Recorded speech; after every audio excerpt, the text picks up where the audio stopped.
We wait. That's what we do. For 60 minutes, the driver battled out on the track. But we know our time is coming. For 25 seconds, the race is in our hands.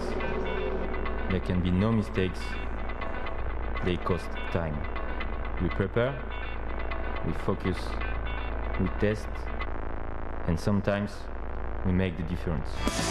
After Clivio Piccioni and Steph Dusseldorp took victory at the opening round in Abu Dhabi, the 2011 FIA GT1 World Championship travelled to Zolder in Belgium, where Marc Basseng and Marcus Winkelhock dominated a dramatic weekend, taking victory in the championship race.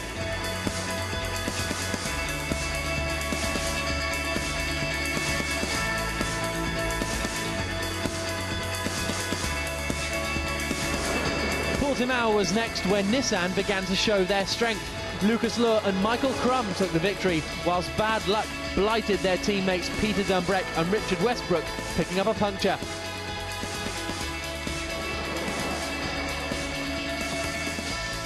There was plenty of action at the Sachsenring in Germany, where both Swiss racing cars were eliminated on the opening lap. There were battles throughout the field, but up at the front, Marc Basseng's trip into the gravel allowed Christian Hohenadel and Andrea Piccini to take the win, with Aston Martin becoming the first brand to win for a second time in 2011. GT1 became the first category to use the brand new Silverstone wing for the 5th round of the championship, the arena circuit being the venue for the now infamous clash between Richard Westbrook and Stefan Mucker. After a frantic battle for the lead, Luhr and Crum became the first double winners of the season. In Navarra, it was a championship race win for Nicky Pastorelli and Dominic Schwager under the Spanish sun.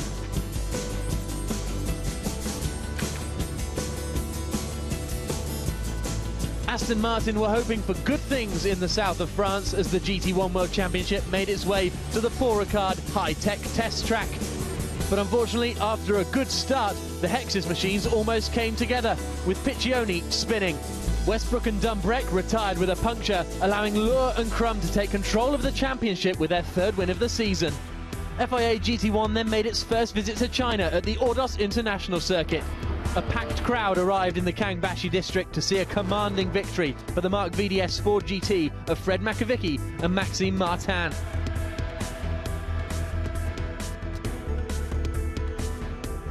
A week later, the cars were in Beijing for a street demonstration outside the 2008 Olympic Park.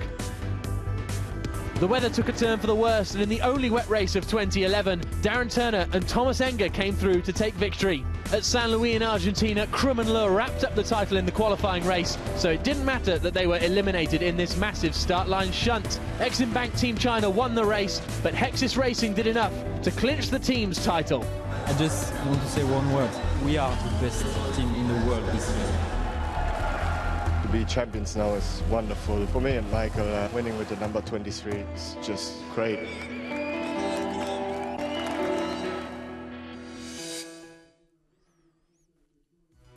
And here's a look at the 2012 grid. We've got 2 Mercedes, 2 BMWs, 2 Ferraris, 2 Audis, 2 McLarens, 2 Lamborghinis, 2 Aston Martins, 2 Porsches and 2 Ford GTs out here on the grid this afternoon. Let's find out a little bit more about the runners and riders that are going to be taking part in the first round of the 2012 FIA GT1 World Championship here at Nogaro.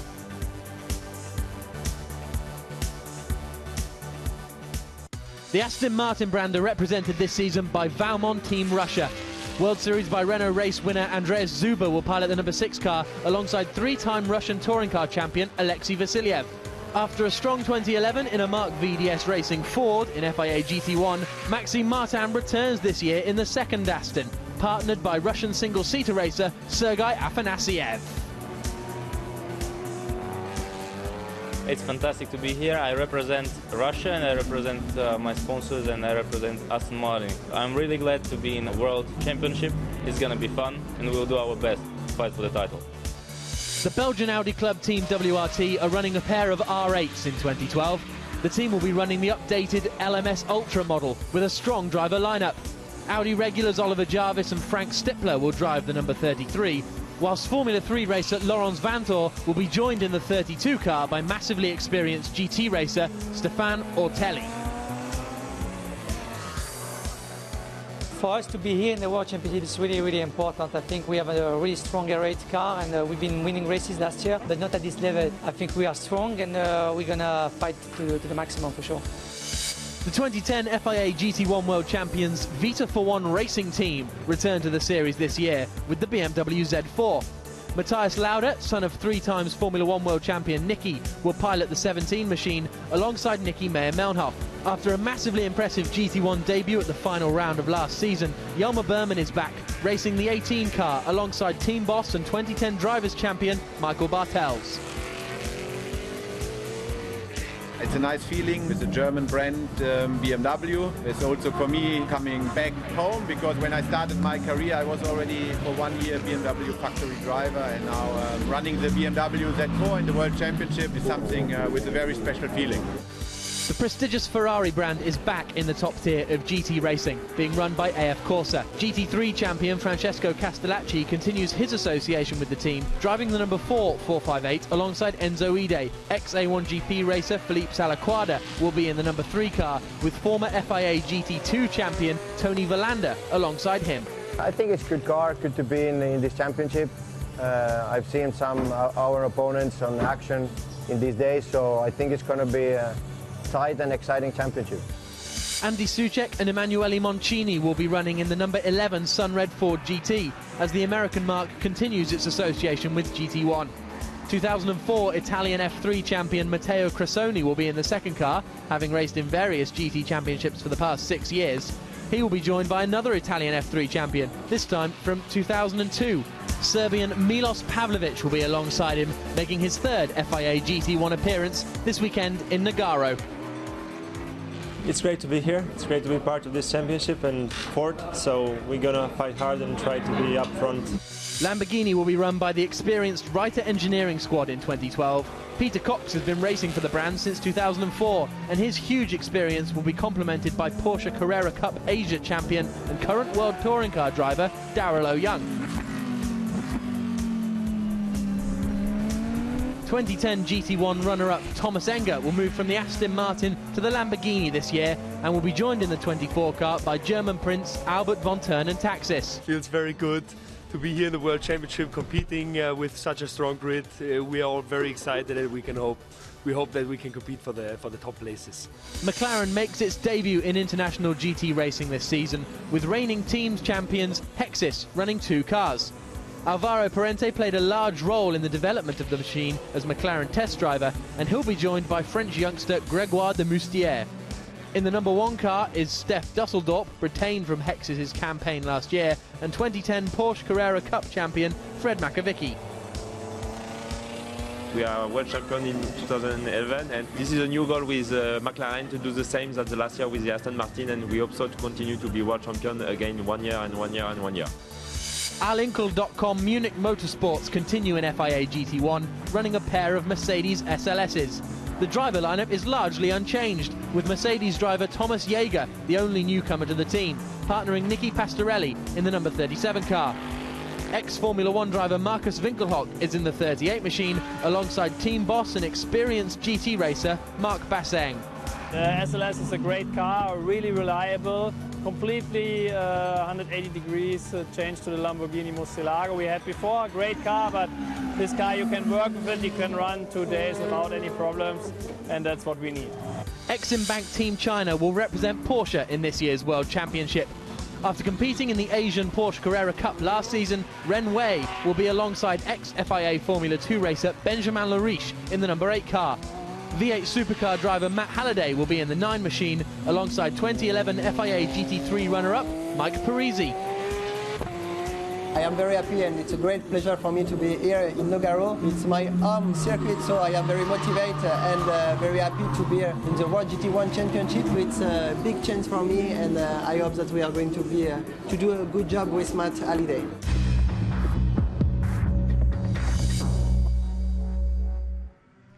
Good afternoon, everybody, and welcome to the opening race of the 2012 FIA GT1 World Championship. It's the qualifying race, which will decide the grid for tomorrow's championship race coming to you on Easter Monday. You can see the cars have just set out on a very damp Nogaro circuit for their formation lap. My name is Jack Nichols. Up with me here in the commentary box we have John Watson. Haley Coxon is down in the pits, and John, it's looking a bit slippery out there. Yes, indeed. You can see on the camera lens as they come through turn 4 that the rain is not falling right now, but it did fall on the out lap, and that caused a problem for some cars. It's been declared a wet race. That means teams have the option to use either the dry weather slick or the wet weather tyre, but they are also mandatorily required to run with their road lights, headlights and taillights, and just checking everybody has complied with that particular regulation. Otherwise, what happens? You get penalised. So, pole position for this race, as you can see, is that red number 3, AF Corsa Ferrari. Philippe Salaquado will be starting that after Tony Verlander took pole position. It's driver number 2 that are going to be starting these cars. Then it's second and third place. There they are, the 2 WRT Belgian Audi Club Audis. Laurent Vanthorpe starting second on the grid. Oliver Jarvis behind him. There is the number 2 Hexis McLaren. Now the number 1 car unfortunately won't be taking the start of this race. Steph Dusseldorp went out, had a little bit of an off going to the grid. Yes, he did. He damaged the front of the car, not repairable in time. He is distraught. There you see Fred Makivicki, his teammate, consoling him. Steph Dusseldorp just got caught out by the damp track. Of course, everybody on cold, slick tyres at that point. Now they've got the option, but of course the track conditions are not wet enough to run on the full wet tyre. So it's going to be a real pussyfoot around turn 1, 2, 3, 4 and 5, and it will be very easy to get caught out in those slick conditions. On board we go with the 32 car of Laurens Vanthorpe. It's going to be a rolling start, of course, so this is into the towards the final sequence of corners. The McLaren safety car will pull off. So we've got Ferrari and McLaren on the front row. Sorry, Ferrari and Audi on the front row, Ferrari and Audi on the second row as well, and then the 2 Mercedes line astern on row 3. The 2012 GT1 season about to get underway when the lights go out here at Nagaro. A long hold, and we go green. It's a good start from Philippe Salaquada. He holds the lead as they head so gingerly down into turn 1. Look how slow they're having to tread. Caution is very much what needs to be taken. We've got a yellow flag being waved down there at turn 1. Does that mean someone's gone off? Let's have a look to the right-hand side. It looks as though we're all there, so I'm not sure why the yellow flag was still out. Maybe because the safety car is still on track. Now, whether the safety car is going to wait for this lap to be completed, so there's going to be an additional formation lap. So that's why the yellow flag was being waved. That's why the safety car is sitting on the track. That's the orange McLaren. So we got the race initially underway, but it was decided that it was better to bring them back and let's go through the process once again. But everybody is mindful of just how tricky these conditions are. Remember, the cars have been sitting in the grid for the best part of 15 minutes. The tyre temperatures have dropped away, and slick tyres on a damp track, and those tyres are cool, is going to be always a problem. And also, we're on Pirelli for the first time. Pirelli are the official tyre supplier to FIA GT1 World Championship and European GT3 Europe Championship. So it's all a new world. It certainly is. So apologies for that. It looked as though we had the green. The clock started counting down, but we've got this extra formation lap now. That'll explain why they were going so gingerly into the first corner, won't it? As Nicky Pastorelli watches on before he takes over the 37 car, which is at the moment being driven by Thomas Jaeger, out qualifying the car of Mark Basseng and Marcus Winkelhock. You can see Basseng is the car behind with the red Dayglow pieces on the Mercedes. The one good bit of news, I suppose, for anybody in behind the wheel of one of these cars, as we look at Mark Basseng and the stress on his face, is that even though they're running at a low pace, it is running. There's a certain amount of heat will be generated.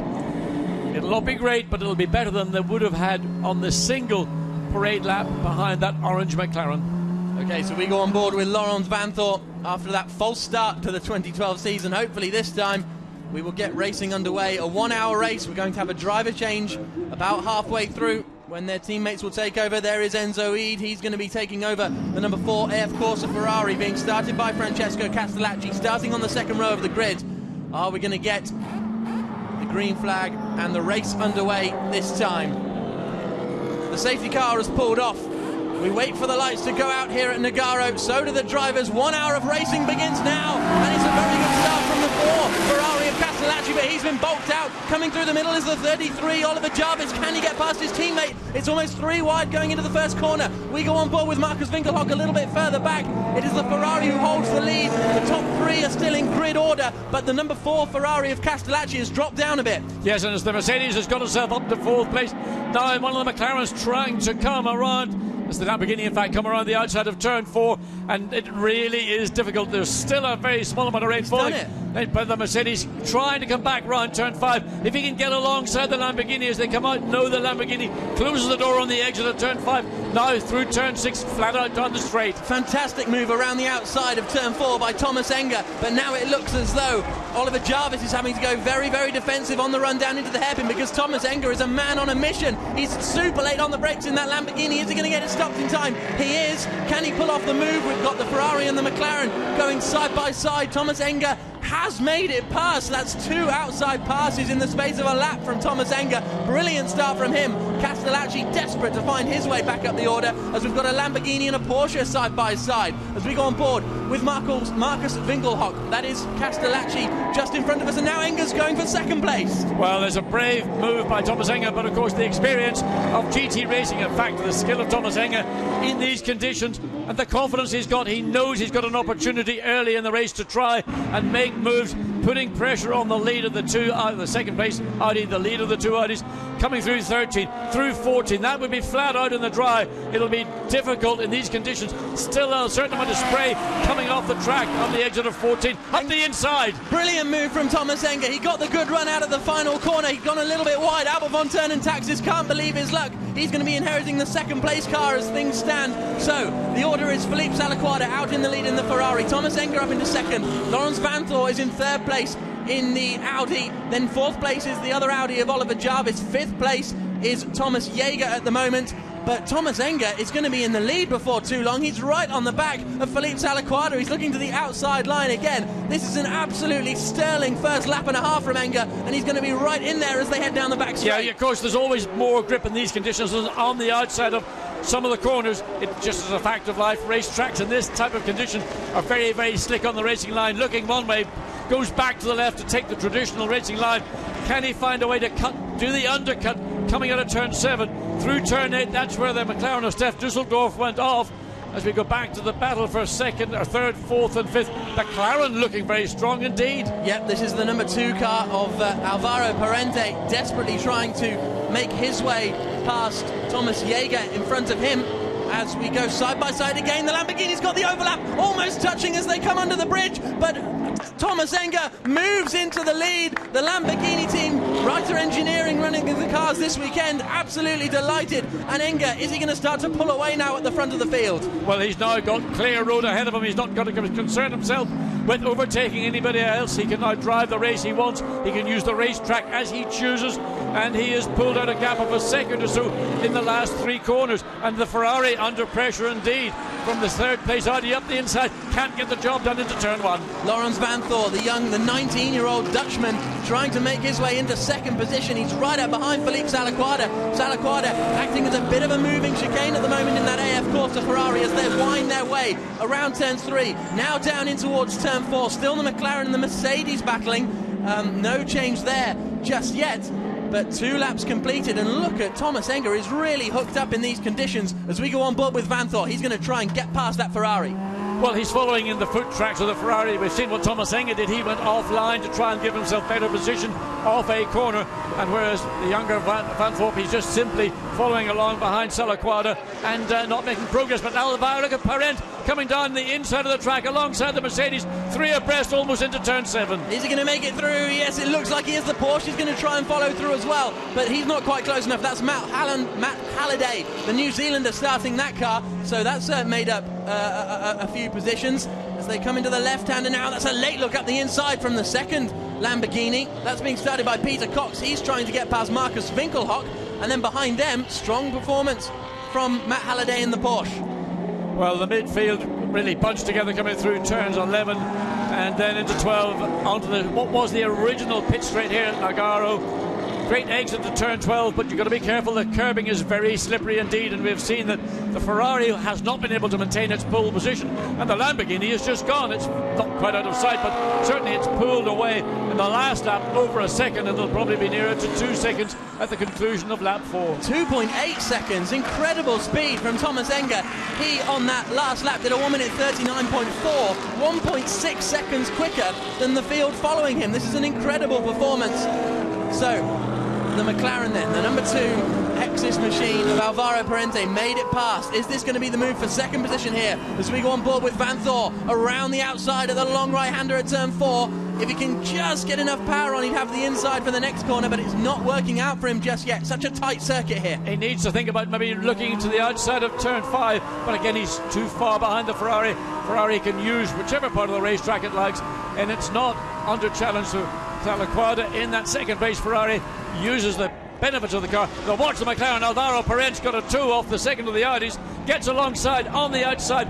The outside of turn 7 may offer up a bit more grip, but not quite far enough alongside the Audi to get the job done. Thomas Jaeger is starting to come under pressure behind them as well. You can just see that Mercedes, Francesco Castellacci, trying to recover after what was initially a good start. He just got boxed out really going into the first corner and dropped a number of places. Don't forget that 7th place Ferrari started 4th on the grid, and look at the McLaren, he's all over the Audi coming down into turns 11 and 12. Easy job done for Alvaro Parente there. Nothing that the 33 machine driven by Oliver Jarvis could do, and there is the WRT team not looking too impressed that they've just lost a position. No, but team boss of the Belgian Audi team, Pierre Dudonné, well-known racer himself in the 70s, keeping an eye, but the McLaren and the lead Lamborghini are the 2 cars that appear to understand the conditions, and there's no surprise that you've got 2 very capable drivers in the hands of Parente and the McLaren, and Thomas Enger and the Lamborghini guiding those cars forward.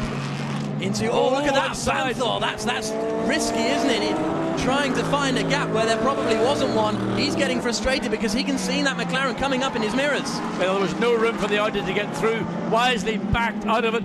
Otherwise, collision would have occurred. That would have certainly harmed the Ferrari more than the Audi. But Alvaro Parente, now just watch what he does with the McLaren. He's almost literally under the rear wing of the Audi, the lead of the 2 Audis, Laurent Varol. So he needs now to get under the wing, use the slipstream. Remember, these cars have all got an equivalency formula, so it's not necessarily about the power of the McLaren, it's about the efficiency of the McLaren. Gets alongside, gets the slipstream, but can he get it far enough alongside into turn 7? No, he cannot. So the McLaren's still desperate to get past the second Audi as they come through the kink at turn 8. That's the corner where Steph Dusseldorp went off and damaged the number 1 McLaren on the way to the grid earlier on. 10 minutes gone in this race then, and at the moment Thomas Enger is absolutely blitzing the field. It's a magnificently impressive performance from him. He's got a 4-second advantage at the front of the field, but it's all starting to stack up behind because Philippe Salaquada isn't quite in the groove in these damp conditions. You'd almost imagine that the Lamborghini Gallardo was actually running in a 4-wheel drive configuration. So much grip has that car got over the competing cars behind the Ferrari, the Audi. The McLaren clearly has got the pace of the Audi and the Ferrari ahead of it. It's just got to find the part on the racetrack. By the way, the Lamborghini is in 2-wheel configuration. It doesn't run 4-wheel in GT1. Into the left-hander, turns 1 and 2. This is a strong performance from Laurens Vanthor as he tries to get past. I said earlier that Vanthor was Dutch. He is, of course, Belgian. I apologise for that little error. Then we've got the 2 BMWs towards the back. Is this going to be Vanthor coming up the inside? There's Thomas Enger comfortably in the lead of this race in the Reiter Engineering Lamborghini, but who's in second? It is still the Ferrari, but it's side by side for 3rd place. Vanthor having to really defend. Parente trying to go all the way around the outside. He'll have the inside line for the little kink. He's on the grass, holds it, but that was some robust defending. And he's under from Oliver Jarvis behind. Oliver Jarvis saw that commitment by Parente. It cost Parente time. Jarvis now looking to find a way. Parente's had to defend by going to the right. He now cuts back to the racing line on the left-hand side into turn 7. So Parente keen to get past as soon as possible the lead Audi, but chose a part of the racetrack where he wasn't in position to make it stick. Into the double left-hander then, turns 9 and 10, and still we've got Peter Cox desperate to get past Castellacci, who's desperate to get past Marcus Winkelhock. A little look up the inside, not close enough. There we've got the 2 Vita for One Racing team BMWs towards the end. Is that a little bit wide from Laurens Vanthoor? No, not quite, just a different line in these conditions. He certainly wasn't on the racing line. He was maybe looking for grip on that wider part of the track, and again Alvaro Parent has closed back up to the tail of the Audi, the lead of these two Audis, and once again we'll be looking for pressure. More rain coming onto the camera lenses at the exit of turn 14. Wipers on the Ferrari and on the McLaren, so clearly there is a problem with drivers. They're going to realise that the rain has begun to fall again, and is it a question of if or when they may have to make a pit stop before the 25 to 35 minute window for the mandatory pit stop actually opens up. Yeah, that could be very interesting if that happens. So there's Thomas Enger leading the way comfortably. Then we've got one of the Aston Martins who's a backmarker and about to be lapped. All this then has allowed a little bit of relief on Laurens Vanthoor, so Vanthoor has got past Salaquada, I think, unseen by us. Laurens Vanthoor, I think, is up into second position. Yes, he is. So we go on board with Peter Cox. He's trying to get past the other Ferrari as they head down into the hairpin. But there you can see Vanthoor in the WRT Audi. He's got past, out of our sight at some point, Philippe Salaquada. Well, down into turn 7. The rain is falling. We've got 46 minutes to go. Let's look again on board. Here's the overtake. He's going to... Wow, Oh, look just at carried the speed, just simply carried the speed out of turn 1 into turn 2, and really that was the easiest pass. The inside line was opened up, and all he had to do was put his car there, and that just could compromise immediately Salaquada. Fantastic work for Laurens Vanthoor, the man from Hasselt in Belgium, so he'll be very much at home next time out when we end up in Zolder in 2 weeks' time. Keep an eye on this car, number 2, the Hexus McLaren, Alvaro Parent. He knows that the Ferrari is in effect easy game, and he will also maybe try to do a very similar move on the Ferrari by Salaquada. They got the Aston Martin being lapped, so that's compromised Alvaro Parent's opportunity to get alongside the Ferrari going into turn 2. Hovers around the rear of the car, knowing that the Aston will come into play at some point, but he's not capable of doing anything into turn 3, and then the short but front down into turn 4. It's Alexei Vasiliev up in front in that Team Valmont Racing Aston Martin DBRS 9. A look to the outside. Oh, that's going to be a good move if he can pull it off. Hasn't quite got the overlap. Ferraris and McLarens battling away side by side in FIA GT1. Here comes the backmarker Aston Martin. He moves to the right-hand side sensibly. So is there going to be a move as they head down the straight? Oh, the Audi's been bulked. Yeah, but you've got to keep an eye on Oliver Jarvis and the second of the two Audis. The Aston Martin has just got to move out of the way, let this battle for the top 5 places get underway. Parent manages not to be challenged as we thought. Maybe Oliver Jarvis was going to put a pressure on him. So it certainly looks as though Philippe Salaquada is struggling in these conditions. I thought that was a little bit of a late lunge from Parent. Almost contact between the pair of them. He's starting to get very frustrated. Philippe Dumas will be much happier that the McLaren is battling over third place after their troubles in qualifying yesterday. But Philippe Salaquada is driving the widest Ferrari, almost pushed onto the grass as they came down into turns 11 and 12. And Parent is going to start getting really wound up in that car. No, he's not going to start getting wound up. He is wound up. He knows that the Ferrari is quick on the part of the racetrack where the McLaren needs to be that little bit quicker, primarily down the straight.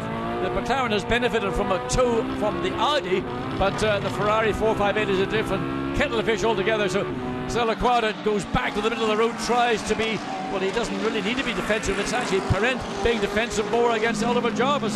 So he's now having to think what's happening behind me, as well as concern himself about trying to find a way past that Ferrari. Yep, Jarvis was very, very close coming down the start-finish straight. He was almost alongside, but then there's a little left kink before the first corner here at Nogaro, and that's how that played out, unable to quite make enough room. So Enger leads, Vanthoor in second, Salaquada in third, which is the battle we're watching, with Parente and Jarvis in fourth and fifth. Watch what happens now on the straight.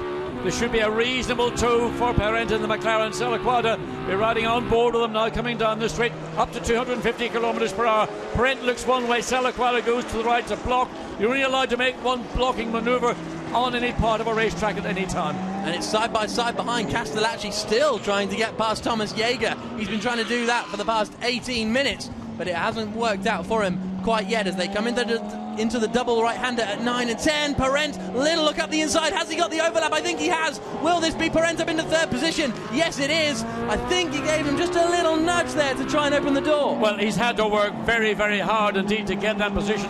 The Ferrari clearly has got more legs, more speed down the straight, and I know that McLaren and the Hexus team will be banging on the door saying, we want more horsepower.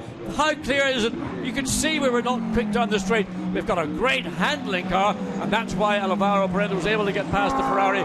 He used that car's strength against the Ferrari's weakness. So the top three are Ferrari, Audi, McLaren, with Lamborghini, Audi, McLaren, I should say, with the Ferrari in fourth position. There's the second day, of course, of Ferrari coming through ahead of the second Lamborghini. And Marcus Winkelhock struggling in these conditions, a little bit down in 10th position with Matt Halliday in 11th. But there is our race leader, Thomas Enger. He's going to be handing over to Albert von Turn Taxis later on. You can see the gap that he's built up during all this scrapping. And the next one to watch for is going to be Felipe Salaquada having to defend from Oliver Jarvis in the WRT Audi. And Oliver Jarvis clearly will know how to handle Felipe Salaquada. Oliver spent a number of seasons, 3 seasons, racing in German touring cars, DTM. So he knows racecraft, he knows how to use a touring car, GT1 car, to his advantage. Running in the, well, not quite close enough to do anything into turn 7 as they come down to the end of the straight.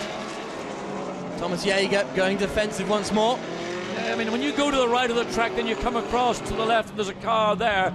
Again, you've got to be careful because the rule is very specific about making a single move, and having made that move, you're not allowed to then go back to the bit of track that you originally left. Well, somebody's got the rule book. Yeah. And Pierre Dupasquet is that man who's the boss of the Belgian Audi club team. No doubt will be just keeping his finger on the page that says cars using more than one clear move. 8.6 seconds was the gap the last lap that the Lamborghini lead had over now second place. That will be the McLaren of Alvaro Parente. Across the line then comes the second place Audi of Laurens Vanthoor. Is he going any quicker? No, he's still about 0.3 of a second slower. Then across the line we have the McLaren, but still this battle continues between the Ferrari and the Audi. Then the rest of the lower reaches of the top 10. Michael Bartel's there in the 18 machine. He's at his personal best first sector on the last lap, so he's starting to get to grips as he begins to challenge Peter Cox. Peter Cox seemed to have spent so much of this race trying to get past the Ferrari. Now he's got to look behind him. Interestingly, it's the first lap of the 11 that we've had. We're on the 12th lap, that the lead that Thomas Enger has built up has stabilised. Up until lap 11 he was pulling away, then on the 11th lap the gap started to stabilise. So we're going to see whether Laurens Vanthoor can do anything to try and run down Thomas Enger, who's had a clear road, has only had to think about placing his car where he wants, not having to compromise, as you're seeing going on behind. Those robust, immediate overtakes from Thomas Enger are what has given him this 9-second lead, because it looks as though he's got a similar pace to everyone else, but the very fact he could get away into some clear air past the number 3, of course, the Ferrari of Felipe Salaquada, that's the reason he now has this commanding lead before he hands over to Albert von Turn Taxis in, well, the pit window opens in about 4 or 5 minutes time. Side by side trying to go around the outside, Oliver Jarvis. That's going to be an impressive one if he can pull that off. He's been blocked out nicely there by Felipe Salaquada, who's done a good job defending, it has to be said. Well, he's had a sort of an object lesson in the art of defence, having had pole position and lost it, and being threatened by maybe drivers of more experience in these conditions, but certainly the Audi seems to be working better in these slick, damp conditions than the Ferrari is able to do. Across the line they come, 38 minutes remaining into turn 1. And still, as they crossed the line that time, there was only 0.2 of a second between them. The lead at the front, though, has dropped for Thomas Enger by 0.9 of a second by the looks of it. That last lap, Vanthoor did a 40.6, Enger a 41.5. So is this Laurens Vanthoor starting to get into his rhythm a little bit? Yes, I think it is. He's just got clear air. He now can drive his car where he wants, and he's got the confidence that he didn't necessarily have in the opening lap, but he was having to battle with Ferraris, with McLarens, with Lamborghinis. He's now got the clear air, and he's got a comfort zone of about 2.5 seconds between himself and second place, the McLaren in third, and then further back behind that it's a further 0.3 of a second to Oliver Jarvis in the second of the Audis. We've still got Mercedes, Ferrari, Lamborghini and BMW battling it out here. Michael Bartel's in the Vita for One racing team at the back of that little pack. But Oliver Jarvis sliding his way around, back end stepping out a little bit. He's been in DTM for the past 4 years or so, as we see is that Enzo Eid getting ready, I think, to take over in the number 4 car. There's Frank Stippler, he's looking to take over from Oliver Jarvis. So will they use the pit stops to try and get past that Ferrari? Although it is arguable that Tony Verlander is the quicker of the two drivers, so they might need to leapfrog the Ferrari before Verlander gets in the car. Well, I think there's going to be a choice. Been 2 minutes now remaining before the pit lane is opened, and just a question of who decides at what point. It's a crossover time between the circumstance on the track of track conditions and whether it's better to come in early, get your pit work done. Alongside, coming up into turn 1. Yep, into third position then. Fourth position, I should say, goes Oliver Jarvis. He makes it past Felipe Salaquada. I wouldn't be surprised if it's not quite going to be open by the time they get round, but I wouldn't be surprised if they pit that AF Corsa Ferrari pretty early. I think they're going to bring it in at the earliest opportunity, because they've seen their pole position setting car drop all the way from the lead down into 5th place. Here's the move once again, coming out of turn 14. Didn't help, but he bumped the car at the end of the curve. There's a little drop off before you get back to the racetrack, and Oliver Jarvis had the momentum out of turn 14 and really the easiest of overtakes for Oliver Jarvis. I mean, he would like that to have happened very much earlier to give himself a chance to get back up to terms with the McLaren in 3rd place. That Ferrari really unstable under brakes, because Felipe Salaquada is pushing very, very hard indeed as he exits into the double left-hander. But Oliver Jarvis already starting to pull away from Salaquada, the man from Prague in the Czech Republic.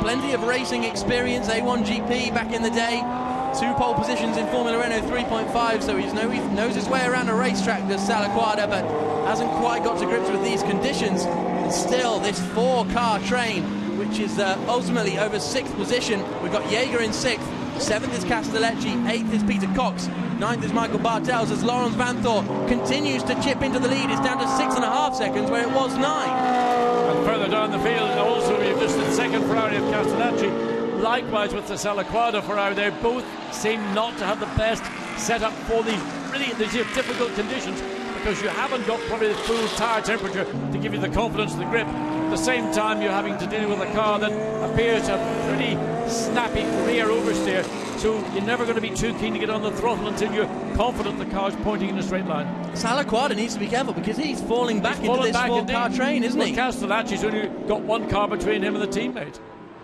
Pit stop window is open. Wet tyres being prepared by, certainly they're out in the pit lane. The weather, I can't believe it's wet enough to put wet tyres on. They just are in the pit lane in the event.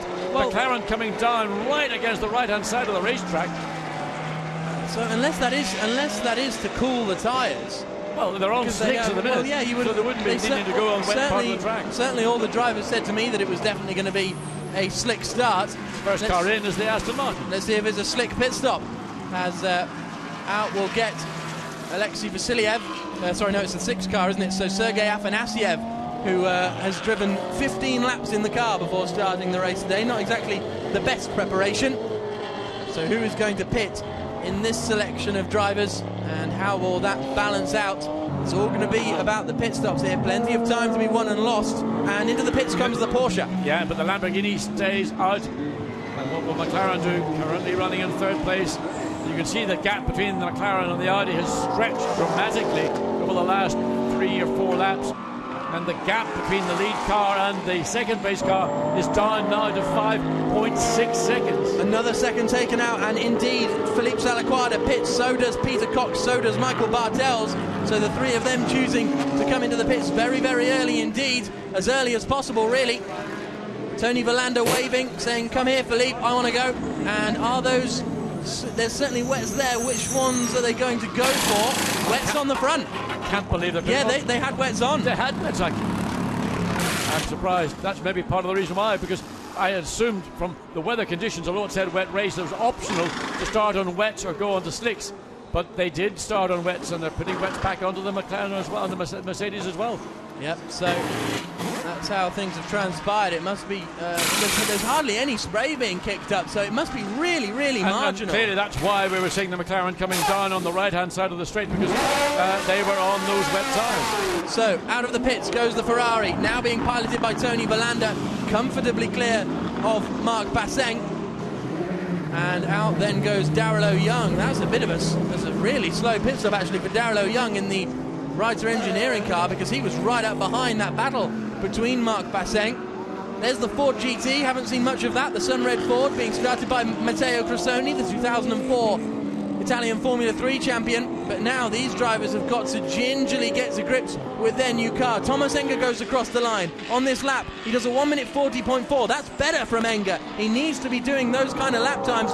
What does Vanthor do behind? A 40.2. So that's a better lap from Enga. The gap only came down by 0.2 of a second. It's currently at 5.4. Yeah, that's a bit of consolidation. Thomas Enga had been losing time to the Audi by the lap, but he's now more or less got that loss of time stabilised.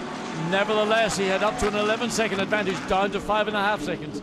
So there you can see the steaming wet tyres outside the, I think that's the Reiter engineering crew. Audi getting ready with a new set of wets, psyching each other up. They've done so much pit stop practice here over the weekend. There is Thomas Enga then going to cool the tyres down. The gap, as I say, 5.4 seconds. And he's going to hand over to Albert von Turnentaxis when he comes in. Whether it'll be on this lap, I'm not sure, because there's an argument to say get the fresher tyres on sooner, but the fresher tyres go on sooner, they run out quicker, so it's a difficult balancing act. In the case of Thomas Enga, I would keep him out as long as possible, assuming that he's not losing time to the competition. And the biggest competition right now is to the second place Audi, currently driven by Laurens Vanthoor, and 5.4 seconds is the advantage the Lamborghini currently has. So it's a balancing act for Thomas Enga, knowing that when they put in Albert von Turnentaxis, he won't be able to run at the pace of Thomas Enga, and therefore do you stay out as long as you can with your prime driver, or is the overlap between lap times because of tyre wear having now run what they're on their 17th lap on a set of wet tyres, drivers having to go onto the wet part of the track to make sure those wet weather tyres are not going to get into an overheating condition. The top two drivers stay out then. There is Laurens Vanthoor, very impressive performance from him as he makes his way into turn one for the 18th time. He's going to be handing over to Stefan Ortelli, a very, very strong driver who qualified the car second on the grid. There's our third place man, Alvaro Parente, in the Hexus McLaren MPC 12. McLaren will be very, very satisfied, won't they? Because we went to see them in the pits after qualifying yesterday. They weren't impressed. No, they had a disappointing qualifying, but it is a brand new project, and it's a learn as you go virtually program for the Hexus team.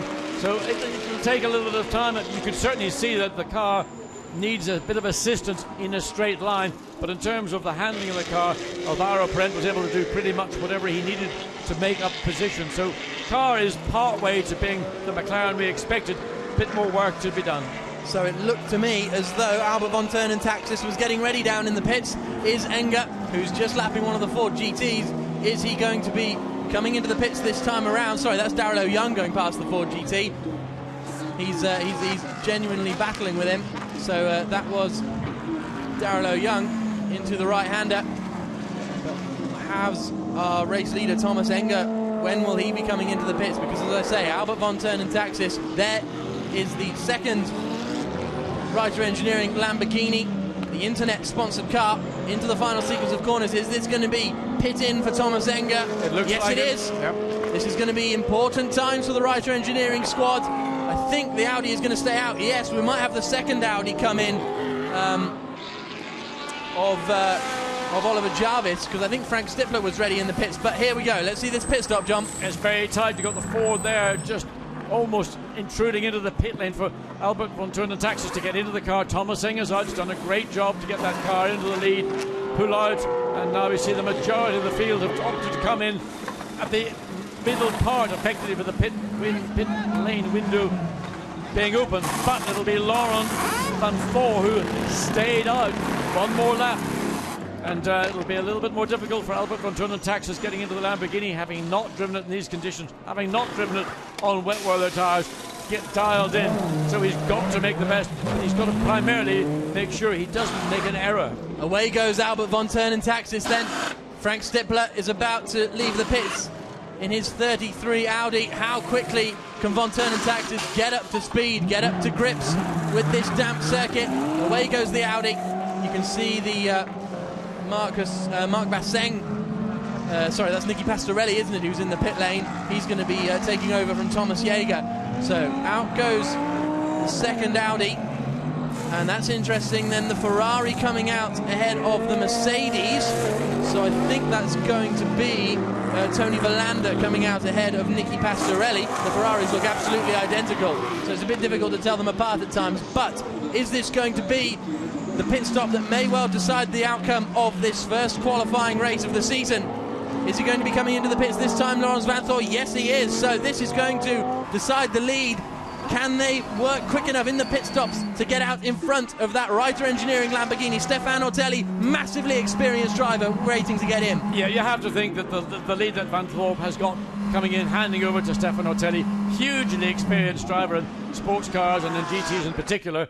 So all they need is a clean pit stop, and the pace and experience of Ortelli will more than counterbalance the position at the effectively second place Lamborghini now in the hands of Albert von Turnentaxis will have. So let's wait and see. Let's not underrate what Albert will do in that Lamborghini. There it is, coming out of turn 12. I tell you what, it's going to be close. Yes, he's done a good job. Not made a mistake. He's kept the car clean and tidy. He's now coming through the final turn 14 onto the straight. We wait to see, has the Audi moved? No, it's not. The Audi's still in the pit. Wheels being attached. So Albert may well find himself in the lead of this race. He does. Albert von Turnentaxis goes into turn 1 and holds the lead. And in fact, the McLaren got in front in the pit stops. More importantly, McLaren have got ahead in the pit stops.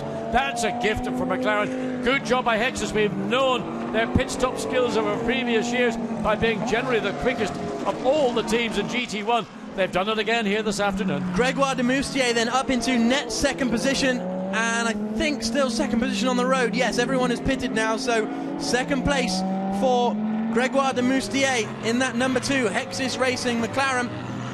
And he has got out in front of Stefano Ortelli. That's going to be quite an interesting battle, because de Moustier struggled a little bit in qualifying yesterday in that first session, only got through by the skin of his teeth. But Albert von Turnentaxis, what a story that would be if he won his first race in FIA GT1. Here comes Ortelli. He knows that he needs to attack immediately. Looking up the inside, can he do it on the brakes? Yes, he can.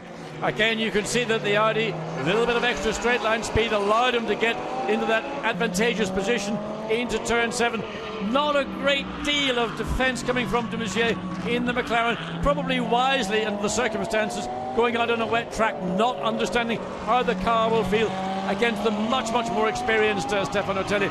But a good job from Albert Turnentaxis. Here we see on the back straight, gets a small amount of two, but really it's all under braking. Ortelli on the brakes that little bit later. De Moustier, and in fact he was so late on the brakes he overruns the corner, but the McLaren not in position to make the undercut to try and take the position back. Very confident move there from Ortelli, because he was hardly alongside going into the braking zone, had the confidence in the car. Yeah, and de Moustier, you can see really being quite cautious indeed in these conditions and taking quite a wide entry into turn 13 and into 14.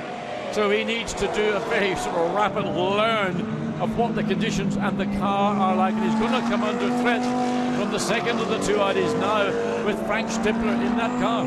So the pit window closes, 24 minutes to go here at Nogaro in the qualifying race. Albert von Turnentaxis leads the way in his Reiter Engineering Lamborghini. Second place for Stefano Ortelli in the 32 Audi that we're looking at there. Third position is the McLaren of Gregoire de Moustier. Fourth is Stippler. Fifth is Tony Verlander. He'll be hoping he can climb a bit further back up the field than that. Sixth for Marc Basseng. Seventh is his teammate Nicky Pastorelli. Eighth for Enzo Eid. Ninth for Darlo Young. And 10th for Mike Parisi, Yama Berman, Nicky Meyer-Melnhoff, Andres Zuber, Benjamin Lariche, Milos Pavlovic and Maxime Martin completing the runners. There you can see the standings. Well, that was an incredible opening lap and a half from Thomas Enger. Let's hear from him. He's with Haley. Thomas, wow, what a fantastic performance. You certainly took advantage of these wet conditions. Well, the boss told me that I let them look like beginners, but it's not me, it's the car. Thank you, Hans Reiter.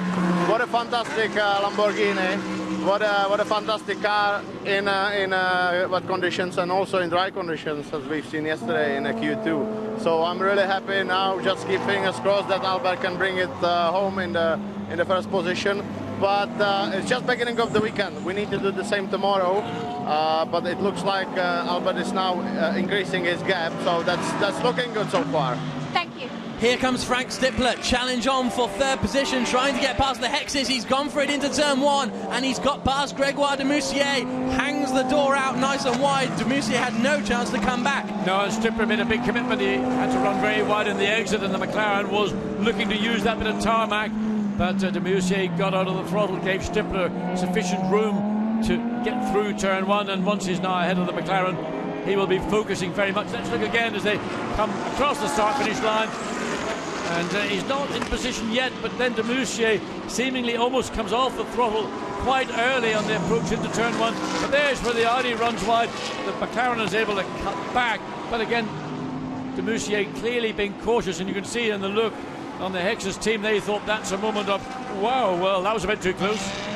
Yep, so it's not much confidence in the car for Grégoire de Moussier.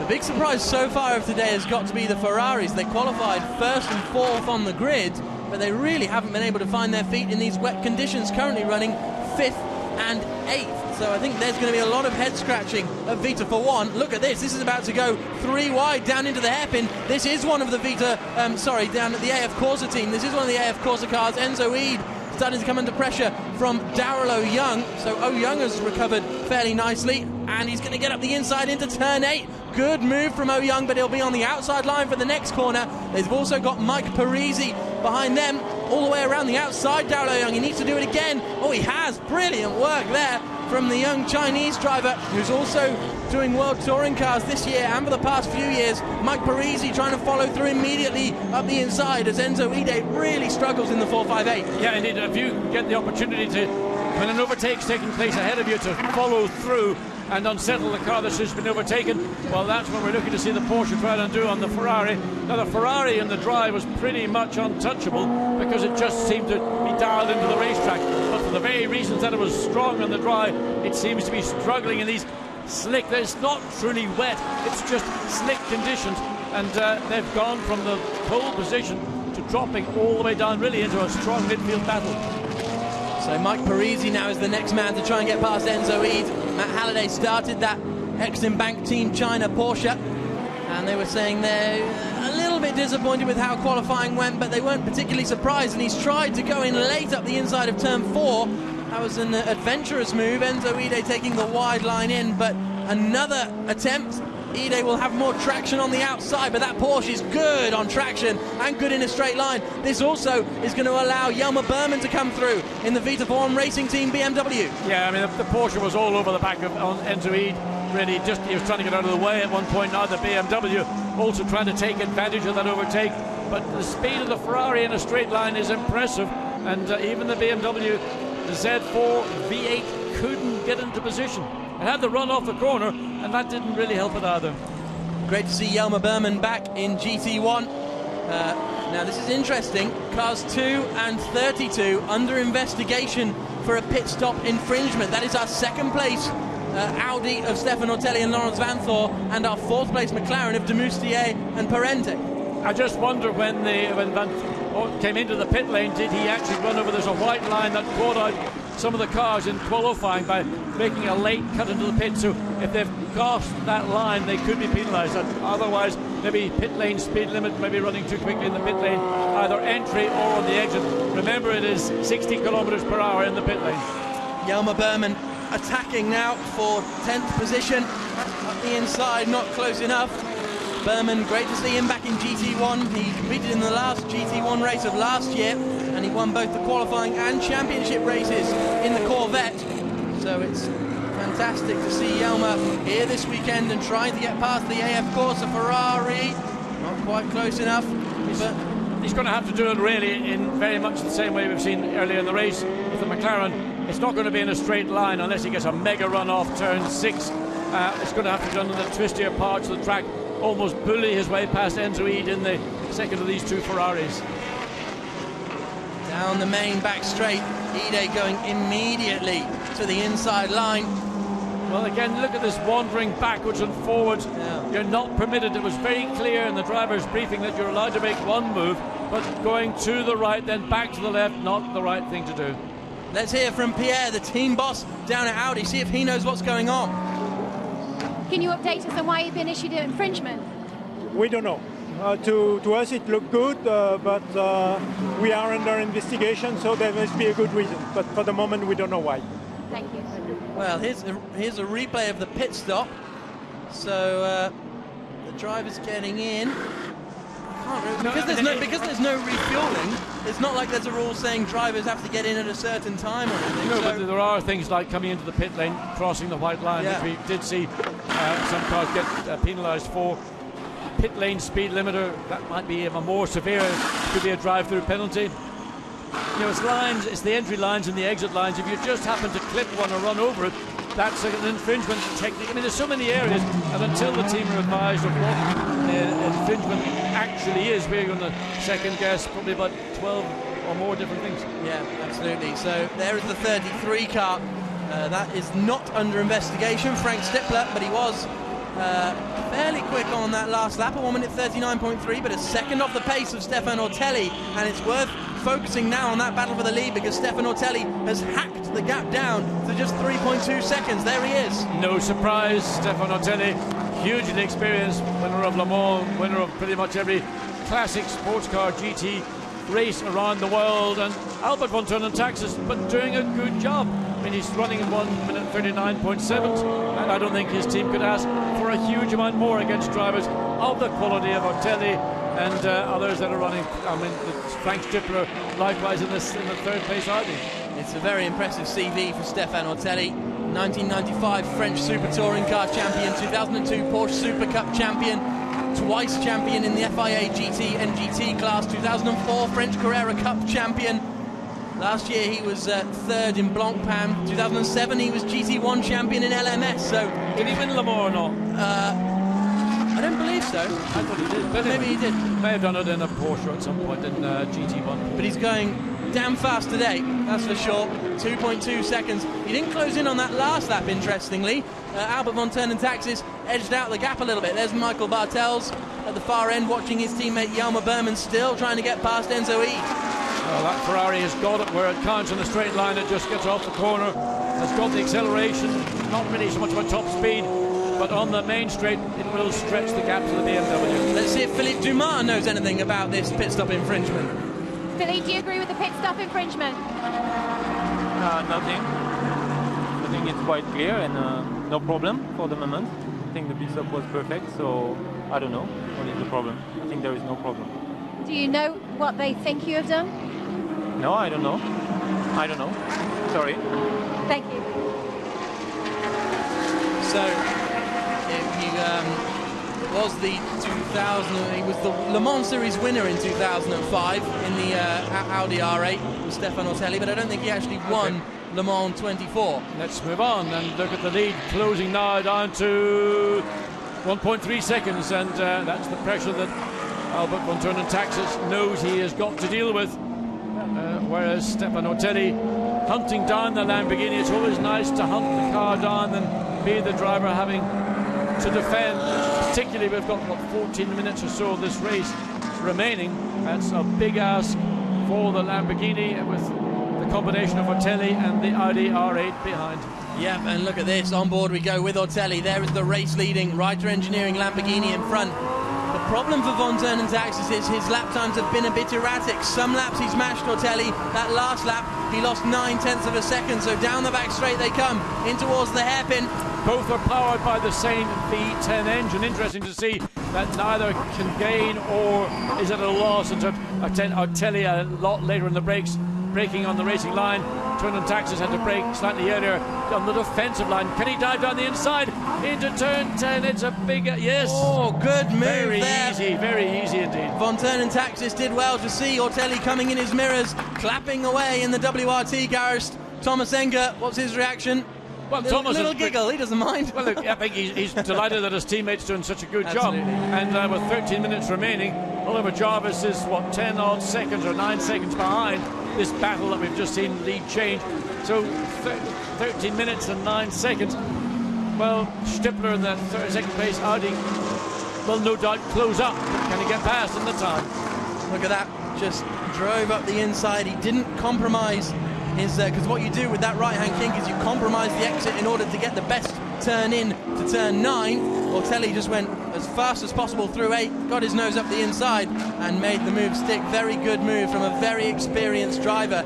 There's the gap then between second and, well, that's not third place, that is third place. So Von Turn and Taxis, nice big cushion he's got, and Frank Stippler is going to have a big task to try and catch up. Yeah, it's about 8 seconds approximately, with 12 and a half minutes to go. Let's hear from Stefan Ortelli's teammate. Brilliant opening stint from Laurens Vanthoor.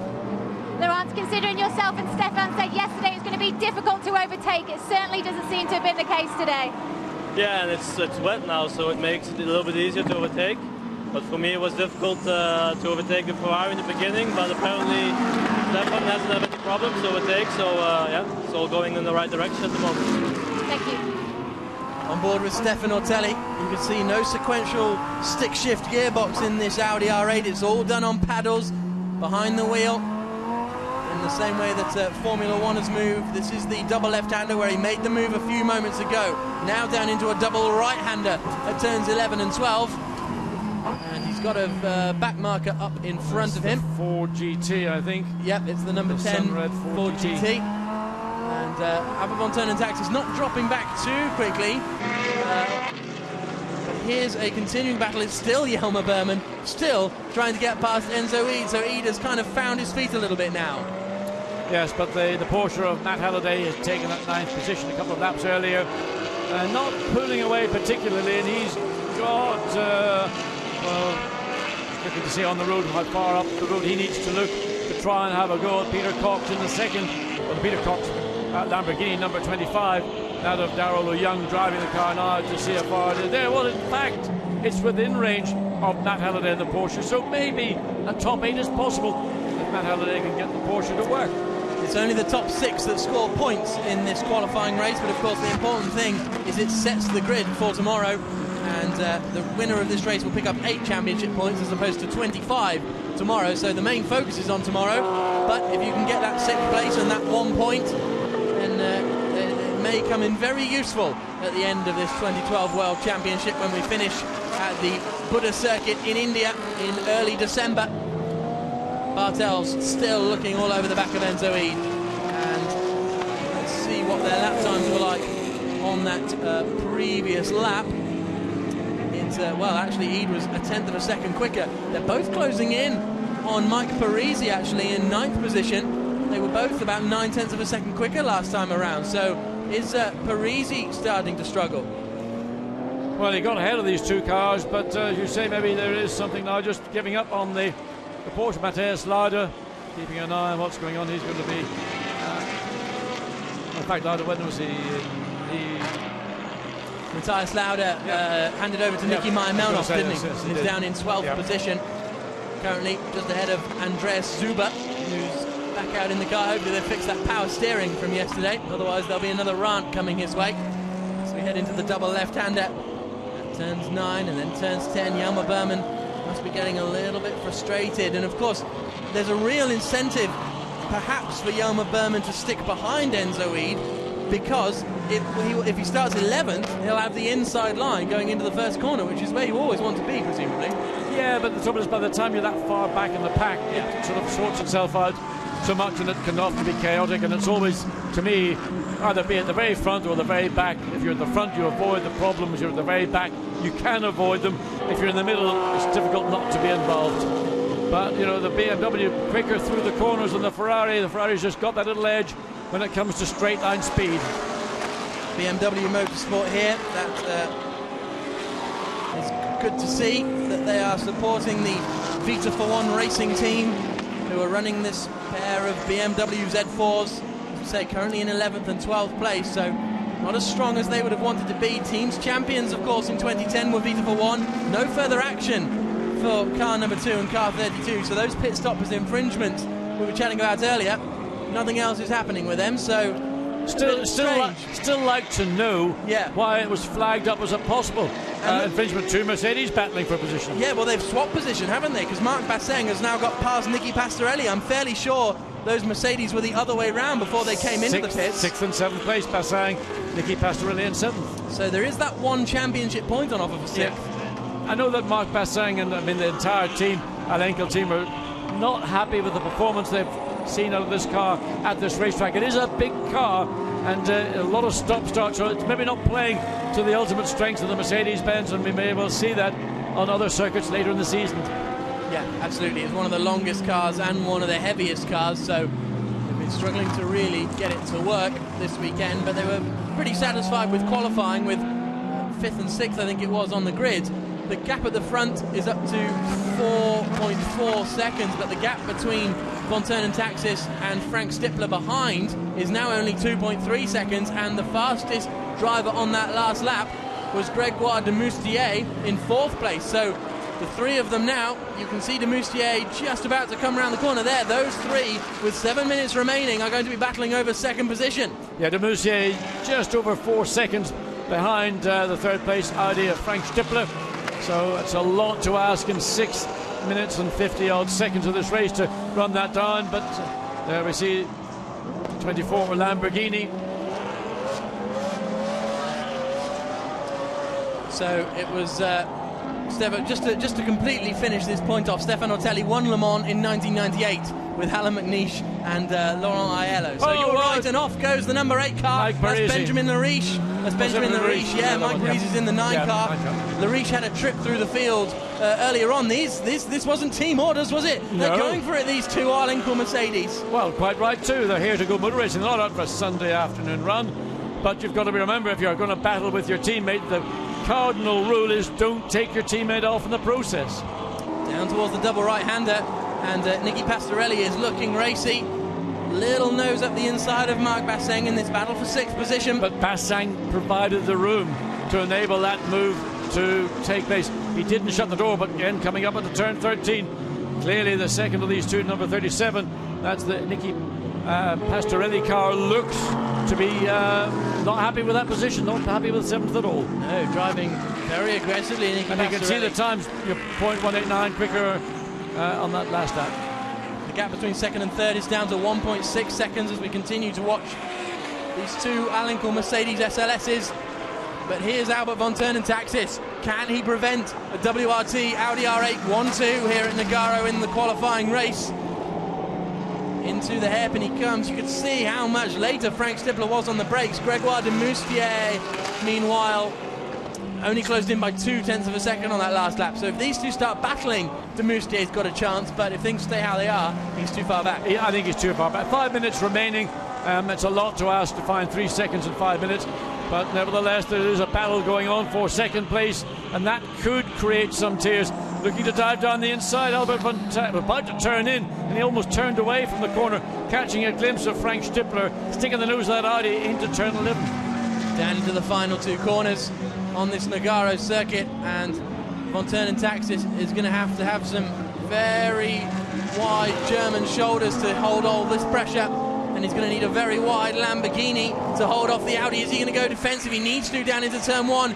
He does a little bit half-heartedly. That leaves the door open. Frank Stippler glides through on the inside, and Von Taxis, it looked like he was going to defend, but then thought... No, I mean, Stippler was quicker off turn 14, got the run across the start-finish line.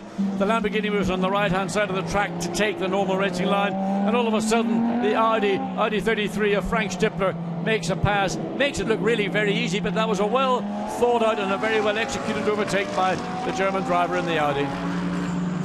But the McLaren actually, 3 minutes remain, 4 minutes minus 5 seconds, and the McLaren is going to come into play. Let's watch again. Just simply, that's the experience of Frank Stippler over the slightly less experienced, but nonetheless talented Albert Von Taxis. Yeah, absolutely. In 2003, Frank Stippler won the German Cup, the German Porsche Cup and the Porsche Super Cup, so very experienced driver, and it looks as though Albert Von Taxis, after an impressive opening few laps is starting to struggle a little bit, and is he going to be able to hold off Grégoire de Moustier? Well, de Moustier has closed down by half a second on the last lap. You don't need to know the time, you can see how much he's closed much more rapidly than we had anticipated. Just 3 minutes remaining of this race, plus so it's 1 hour plus a lap. So the McLaren has come into play and is going to put Albert von Taxis under pressure. But remember, the McLaren is not the quickest car we've seen so far this afternoon in a straight line. He's got to do all his work off the corners and getting yourself positioned into a corner, up into turn one. Not the same opportunity this time for de Moustier that we saw a couple of laps ago for Frank Stippler into turn one. Well, they're doing 1 minute 40s, aren't they? So they're going to get another 2-3 laps out of this, I think. As we head down into turn three. Oh, a little bit out of shape for Albert von Taxis. He's really struggling with the Lamborghini at the moment. It's getting darker. Has somebody turned the lights on, or what's gone on? It's like it's gone black. Yep, not very good conditions down there for our cameraman at position 3. Anyway, the light has returned, so we're back to the exit of turn 5 now, through flat out through 6. Sliding on the exit, wasn't he? You've got to get right under the rear wing of that Lamborghini, and Grégoire de Moustier has got an opportunity to slingshot ahead. He pulls out to the right. He will be able to brake a little bit later than the Lamborghini, but can he find his way? No, he doesn't. Turn Taxis got the corner and denied de Moustier in the McLaren a potential podium. So through the little kink at turn 8, and de Moustier is not quite close enough. Stippler's not pulling away as fast as I would have expected either. He's only just a few seconds up the road into the double right-hander at turns 11 and 12. Then a little half-hearted look at the inside, but not close enough this time. And I think de Moustier, if he can get up into third position, he'll be very, very satisfied after qualifying. I mean, there's no question McLaren and Lexus will be delighted to get a podium on their first outing with this GT1 McLaren MP4 12C, and it's such a mouthful to say it all. Could they not have called it after, called it the McLaren Watson? Whatever, McLaren I don't mind. Watson. Why do we have to have all this? I can't tell you what I'm going to say. We've got this complicated name. It's a fantastic car, and no doubt as the season progresses, it'll get even better. We're on to the final lap of the race, and the battle for the final podium position is really going on. Albert von Taxis holding on to that third place at present, but out in front, it's Stefan Ortelli through the left-hander at turn 5, then into turn 6, and here comes the attack. De Moustier around the outside. Von Taxis needs to be careful on the exit because the McLaren is going to get a much better drive. He's done a decent enough job. He's going to need to force the McLaren to the outside on the run down into the hairpin. But the McLaren just doesn't have it where it counts on the straight. We know that the equivalency that every car has got to be adjusted by has hurt the McLaren in a straight line. He's got the indicator going, the right-hand indicator, so busy in the cockpit he's clipped it with his hand. I know we should call this McLaren the McLaren Ronzo. That's a great plan. You should suggest that one, Watty. I know how that will go down in Woking. Not very well. Into the final sequence of corners. Is this going to be the last opportunity? Surely into this hairpin, down into the right-hander. Is de Moustier going to be close enough? I don't think he is, Von Taxis may just hold on to this third place. Stefan Ortelli, after an impressive start from Laurent Vanthor, closed down the gaps in front of him, made the moves where it matters. Ortelli came into the car and is going to win the qualifying race here at Nogaro. The checker flag falls. Stefan Ortelli and WRT Audi delighted with the win, delighted with second, and it's Albert von Taxis holding on to third position after a magical opening lap from Thomas Enger. Third place for the Lamborghini. McLaren in fourth position in the hands of Grégoire de Moustier. Tony Verlander, there he is. He's going to come home in fifth place in the AF Corsa. Ferrari took pole position yesterday, fifth in the race. That's a very, very disappointing performance from both of them. Look, you can see there the Ferrari under par, under 14, just sliding around. They've not managed to get the grip from the car in these conditions. The two Mercedes still battling away as they came across the line, with Passang getting ahead of Pastorelli for 6th and 7th. So across the line comes Andreas Zuber. He's going to finish down in 13th place. 8th place for Daryl O'Young. 9th place for Mike Parisi in the Porsche. 10th place for the second car of Enzo Ede. The WRT team very, very satisfied. Jelmer Berman had dropped back quite a long way from Enzo Ede. We saw him challenging, but in the end, he finished 7 seconds behind Enzo Eade, so he must have had a moment or something like that. But the Belgian Audi club, Team WRT, delighted. And Pierre Dieudonné, who's a boss of that team, absolutely thrilled to have a 1-2 from his team. And they are going to be very, very pleased indeed going to bed tonight. The preparation for these cars has been absolutely superb. And again, everybody coming into GT1 this year with the new formula has had to go through this equivalency. And in terms of Audi, they're saying, well, we're happy with what we've got. But others will be saying, no, we want a bit more of this, or whether it'll be weight, or whether it'll be restrictor, or whether it'll be whatever they choose to do. It'll be interesting to see if, when we go to Zolder in 2 weeks' time, if there is any readjustment to ensure that all the cars are competitive with every other manufacturer. But we saw in qualifying yesterday, the Ferraris were very strong, the Mercedes were very strong. We've seen today the McLarens do have the pace if they can hook it all together. Fastest lap of the race, according to this, oh, that must be wrong, because according to this, the fastest lap of the race was Maxime Martin on a 1:32.7, unless he came into the pits and put some slicks on. He might have put some slicks on, and therefore he would have got the time. Here, Haley's down in the pit lane. Let's get some reaction from Audi. Congratulations, what a fantastic result for the team. Yeah, it was really, really great. We are delighted because we prepared a lot through the winter, but you know, you never know until you get to the first race. And with the principle of GT3 or GT1 racing, with the balance of performance, you never know where you are. And well, we were strong in qualifying, strong in the wet, strong in the dry as well. And I think the team is really together. We have a good car. I don't think we have the best car because, as I said, a lot of cars are very, very close together. But the team is strong, and the drivers, they did a fantastic job. It was a very clean race from all the drivers. Thank you. Well done. Thank you.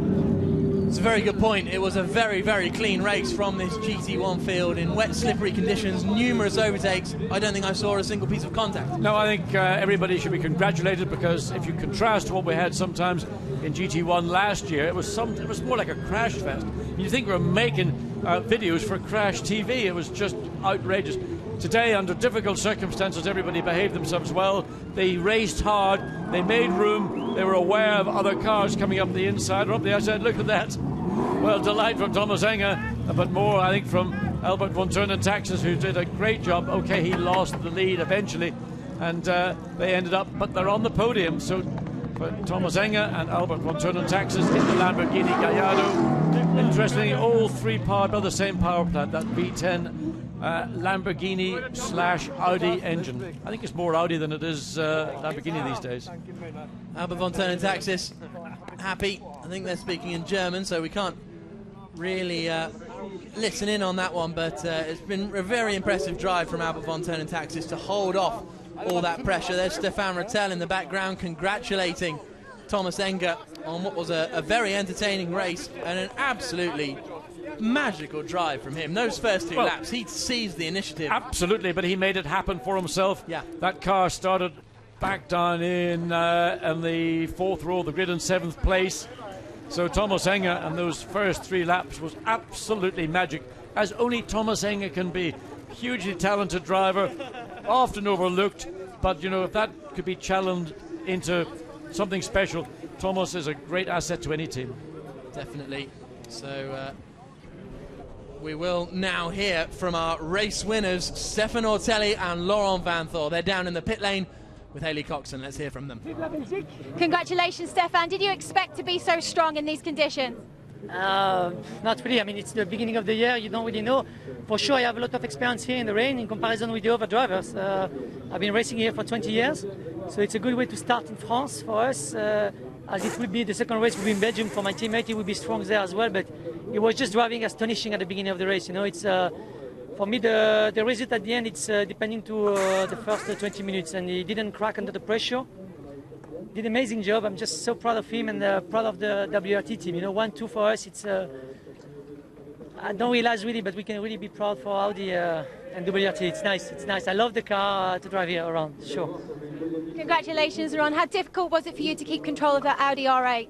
Well, it was my first race in a closed GT car, so I had to get used to some things, and it was for sure it was not easy, but I tried to do my best, and yeah, I gave the car over to Stefan, and he finished the job at an astonishing way. So yeah, I think we're dreaming, but it's really, really nice. Thank you. Thanks.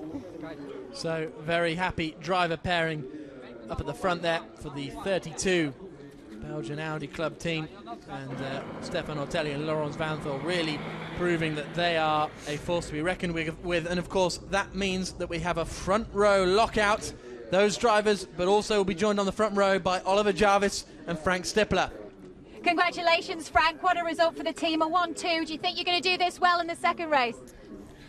Well, that's perhaps the target, but we try to score some points as well, and I'm quite happy to be on the podium with the other two guys. Stefan did a great job. He told me in the beginning of the weekend that he was an instructor here 20 years ago, so there was some kind of an issue if we can beat him here, and he did a good job. Laurens as well. I think the whole team, Ollie as well in the beginning of the race, and I tried to close the gap later on a little bit, but I had to struggle with my rear tires. I fade away a lot, and just as I kept the Lambo, I tried to keep the second place. Oliver, congratulations. It's quite the debut you're having. Yeah, it's a great first race. I have to say, team's done a fantastic job all week. So to come here 1-2 in the first race, it's a great start. But it's a long season, and you know, there's a lot of tough competitors out there. So we have to keep improving and hopefully stay ahead. Thank you, guys. So a front row lockout for Audi for tomorrow's championship race, which is the race that really, really matters. Hopefully, I think the weather forecast says it's going to be in dry conditions, so we'll get a better idea of performance there. If it isn't the dry, Ferrari are going to be upset. Yes, indeed. I mean, and it was never really, really wet. It was just that horrible slick condition, which is neither fish nor fowl. Let's hear from Albert von Turn and Taxis and Thomas Enger down in the pits with Haley. Congratulations, Thomas. It's goodbye, Aston Martin. Hello, Lamborghini. Yeah, hello, Lamborghini. What a tremendous car. You could see in the first stint it wasn't me driving, it was the car driving me, and that's why I was so fast. I mean, great job from the guys in the pits, great job from the whole right engineering, great job from Albert as well to hold up the third position, because our rear tires were going away. If it's raining, we could be flying even more than we were, but thanks for this result, and we can't wait for tomorrow to repeat or even make a better result. Albert, it was hard to keep the McLaren off you there, but you made it, and it's a podium finish. I can't say how happy I am. It's first race in the World Championship, and we finished on the podium. I'm just incredibly happy, and I'm incredibly honored to drive with Thomas, who has made a first stint, which was more a miracle than a race. And I'm just glad that I managed to bring the podium home. Otherwise, it would have been a tough day for me. And thoughts for tomorrow? Well, we take it from third position, so that should be an exciting race. I hope for a podium finish again, of course. Thank you, guys. Congratulations. I don't think I've ever seen such a happy man. No, I mean, Albert von Turn and Taxis is not what was described as a professional racing driver. That's Thomas Enger's role. But he's a very talented driver who's getting better. And the benefit of driving with Thomas is that he'll learn from Thomas. It's just, you know, it's inherent in Enger. It's a masterclass for Albert von Turn and Taxis. So starting 7th on the grid for the start of this race just over an hour ago, to finish on the podium is a dream. Yeah. And Albert contributed to that dream. Well, we saw yesterday, straight after qualifying, as soon as Thomas Enger got out the car, about to hand over to Albert von Turn and Taxis, he goes, he talks to him, he tells him what the track's like, what the car's like, and that kind of teamwork is ultimately what has achieved them this podium today. So we will see them on the podium in just a few short moments' time, but maybe that's the reason why the lights went out. Look how black it is, way over the back of the circuit in turns 2, 3 and 4. No, it certainly looked at times like we were going to have some heavy rain. Here is the result, though. 2 Audi R8 LMSs up at the front, run by the Belgian Audi Club, 6 seconds apart. Lamborghini in third place. McLaren GT will be very satisfied with fourth place, with Hexus Racing running that car after their difficulties in qualifying. Ferrari in fifth, as we've touched upon. Difficult day for Tony Wilander and Philippe Salaquada. The two Alinkel.com Munich Motorsport Mercedes-Benz is in 6th and 7th place. Great battle between Basseng and Basseng and Pastorelli towards the end of that race. Darrell O'Young and Peter Cox, they've got some time to find, I think. Peter Cox, a very strong Lamborghini driver. He'll be a little bit disappointed with how far off the pace he was in his opening stint, I imagine. Mike Parisi and Matt Halliday finishing where they qualified. A decent start for them. Enzo Ide and Francesco Castellacci 4th on the grid, 10th in the race. Just about holding off Jelmer Berman and Michael Bartels. Be interesting to know what happened to Berman towards the end of that race. Dropped 7 seconds off Ide by the end. Nicholas Meyer-Melnhof and Matthias Lauda completing the top 12. And so let's hear from Gregoire de Moustier. He couldn't quite claim that podium position. Let's see what he thinks about that. He's down there with Haley. Greg, you fought hard to try and steal that 3rd place from Albert, but you didn't quite make it, but still a 4th place. Yeah, we was P2 when I take the car. At the beginning with the cold tire, it was a bit hard for me. I had to get the rhythm and to practice a bit. But at the end of the race, I think I was quite fast. So we finished in the 4th place. It's quite good for the start for tomorrow. So I'm very happy with the use of the race, and we'll see tomorrow. It's certainly a good finish considering the issues that you've had with the McLaren this weekend. Yeah, I think tomorrow we can have a good result to maybe a podium, or we'll see. I don't know. We have to check everything, and we'll see tomorrow. If the track is dry, it's different, so we have to see. Thank you.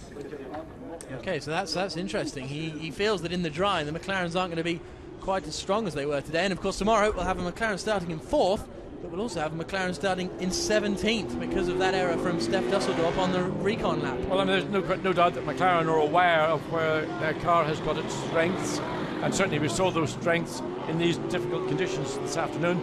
But they're concerned about top speed is one of the issues I'm aware of, and if it's dry, that may hurt them more than it did in the wet. Let's hear from de Moustier's teammate, Alvaro Parente. Alvaro, great result. You've had some starter motor issues, haven't been quite on the pace, so it is a fantastic result for McLaren.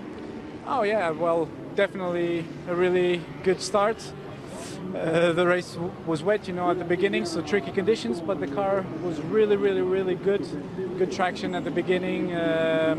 I think more competitive than the rest of the guys. So yeah, it was a great start. You know, we've been having some issues, but what you said about the pace is not really true. We on the dry maybe not as fast as in the wets, but we're getting there. It's the first race, a great start. You know, 4th. We're at the point there we were 2nd, so. Looks great. Hoping for rain again tomorrow. Definitely, yeah, that's for sure. Now, I think still some work to be done with the car, with the balance of the car, the setup, everything. So yeah, really looking forward to the rest of the year. A great start, and let's see what happens tomorrow. Thank you. So Alvaro Parente will be starting. He'll be taking over the car tomorrow, actually. It will be Gregoire de Moustier who will start. So an entertaining race and absolute delight for Team WRT. They will be on the front row of the grid for tomorrow's championship race, and that will get underway tomorrow. We will be on air at 1:30 local time, and let's have a look back at that very entertaining qualifying race. So the Berets were out in force here in France, but also out in force into the wall was Steph Dusseldorp. The race got underway, and initially it looked as though Castellacci had got a good start, but he got bulked back in the order. Salaquada holding the lead initially, but started to back the field up a little bit. Yeah, and the conditions were very tricky. Everybody was on the wet tower. We didn't realise that at the point. But track conditions were slick, they were greasy, but not really the kind of wet weather you expect the wet weather tire to work. Albert van Turnen Taxis very happy indeed with the progress that his co-driver, that's Thomas Enge, he's already out of sight, leading this part of the race. Alvaro Parente was on a mission, slicing his way up through the field, going around the outside at turn 5 of Laurens Vanthoor, but being pushed out onto the grass as those two battled for supremacy.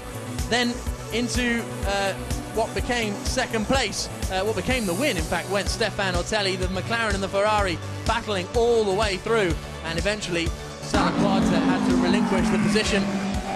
Then here came the move from the 33 car of Oliver Jarvis, a little run wide from the AF Corse Ferrari, and the Audi slipped through up the inside. Albert van Turnen Taxis got ready to take over. The McLaren exited the pits in second place ahead of Stefan Ortelli, but Ortelli stuck it up the inside down into the hairpin and moved into second place. Yeah, just a little bit of experience and a little bit of the benefit of straight line speed enabled Ortelli to make that move cleanly, and then gets ahead of the lead as we look at Niki Lauda, not Niki Lauda, Matthias Lauda. So, and again, then the second of the Audis gets past Frank Stifler fairly easily. But the checker flag fell for Stefan Ortelli, and the WRT cars taking a 1-2. Lamborghini in third position. Thank you very much for joining us today. We'll see you tomorrow at 2:30 local time for the championship race.